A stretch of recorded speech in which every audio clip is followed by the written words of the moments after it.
Hi, my name is Steve Rampy. I'm the head football coach at Blue Valley High School in Overland Park, Kansas.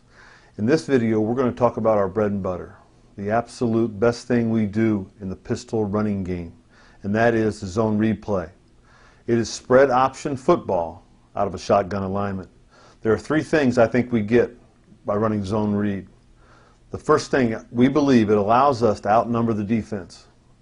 We charge and assign our quarterback to be in charge of two different defenders. He has to read a chase defender, a player who is trying to chase down the running back, and then he also has to read a bubble defender. So we really feel like our quarterback takes care of two of the defenders.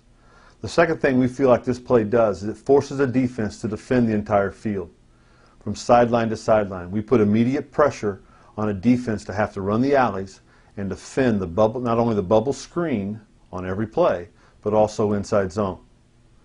And the last thing we think, and one of the things we really like about the zone read from the pistol alignment, is there's not as much immediate pressure on the mesh point. In the old under center veer type offenses, those meshes happen awful close to the line of scrimmage. We feel like we're 4.5 to 5 yards from the line of scrimmage, and an inexperienced quarterback has not only the time but the space to get a good read on his first chase read. I'd like to give you a couple stats from 2006 football season for us in just the zone read play to show you the effectiveness of this play for our offense. We ran this play 224 times out of a variety of formations. We've already talked about in previous videos many of our formations, and we can run this play out of many of those formations. We called this play 34-35, which is what we refer to it as, 224 times. In those 224 times, we gained 1,610 yards, or 7.2 yards per play. That's a pretty good average for a running play in a shotgun offense.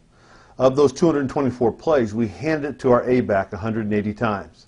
He gained 1,201 yards, or 6.7 yards, every time we handed him the ball. The other two components of the zone read, the quarterback keeping the ball and running himself, or him throwing the bubble on the backside, were the other two components of the play. When the quarterback kept the ball 26 times, he gained 225 yards, or 8.7 yards a carry. And then we threw the bubble 18 times for 184 yards, or 10.1 yards every time we threw the bubble. So in 224 times, we averaged 7.2 yards a play. If you give us second down and 3, we got a great chance to be successful offensively.